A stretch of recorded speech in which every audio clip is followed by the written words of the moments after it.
Bonjour et bienvenue pour cette 6e édition du Salon international du littoral et des enjeux méditerranéens. Nous sommes sur le plateau média, le plateau des partenaires, avec aujourd'hui Jean-Christophe Barouin. Bonjour. Bonjour.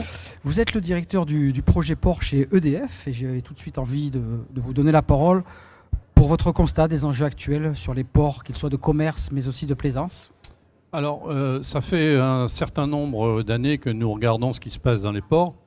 Et notre constat, alors, notamment au niveau des ports de plaisance, c'est l'utilisation des bateaux, la taille des bateaux. Les bateaux aujourd'hui sont utilisés de plus en plus comme des résidences de week-end, des résidences secondaires, voire des résidences principales dans certains cas, et voire du Airbnb, ce qui a tendance à faire augmenter les consommations, que ce soit d'électricité ou d'eau, et ce qui pose des problèmes de relations entre les gens qui utilisent le bateau normalement et ceux qui utilisent le bateau autrement, qui voient chaque année la facture augmenter.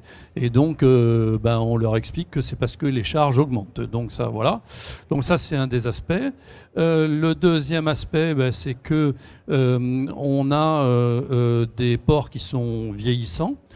Ça fait 50 ans, 60 ans que les ports existent, et donc que les infrastructures n'ont pas été mises au goût du jour, et qu'aujourd'hui, eh bien, que ce soit du point de vue des réseaux électriques, que ce soit du point de vue de l'éclairage public, que ce soit du point de vue des bâtiments, il y a énormément de travail à faire pour isoler ces bâtiments et pour diminuer la consommation sur les ports.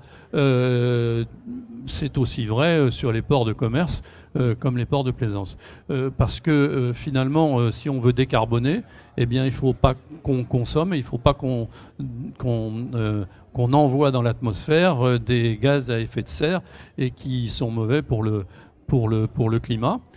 Donc nous, on propose un certain nombre d'actions à mener. Voilà. D'accord, oui. Et des outils.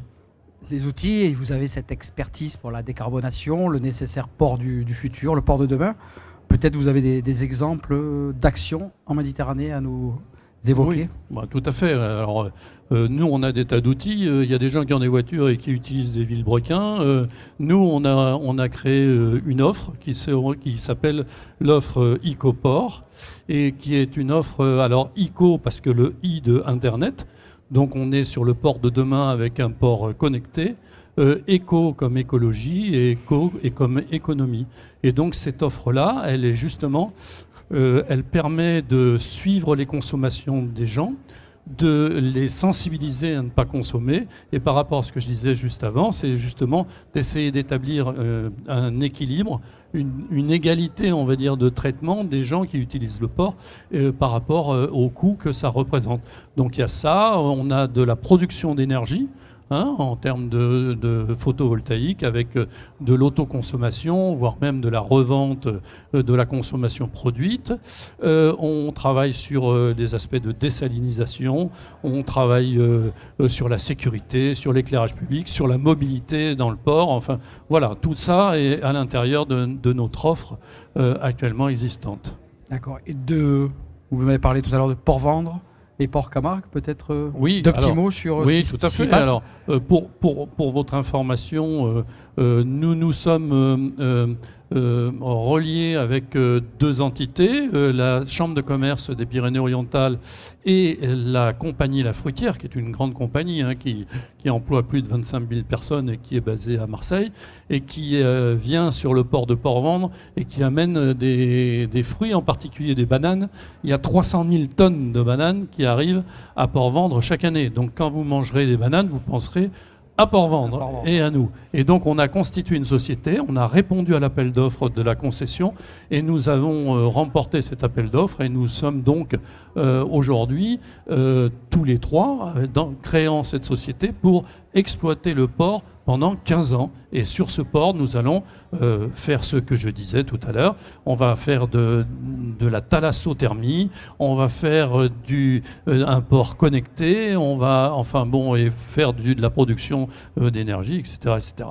Et dans le Gard, qu'est-ce qui va se passer? Alors, on a aussi Port-Camargue sur lequel on travaille. Et là, on a d'autres aspects. Outre cela, hein, il y a encore d'autres aspects qu'on est en train de développer, des services qui permettent au port de mieux gérer ses installations, de faire un constat sur ses consommations. On a des expertises possibles. On a la possibilité aussi de faire de la maintenance de leurs transformateurs, etc., etc. Donc on a plein de services aujourd'hui à disposition pour permettre de décarboner et pour être au service des gens qui gèrent des gestionnaires de port. Voilà. Jean-Christophe Barouin, merci beaucoup. De rien. Et bon salon. Merci.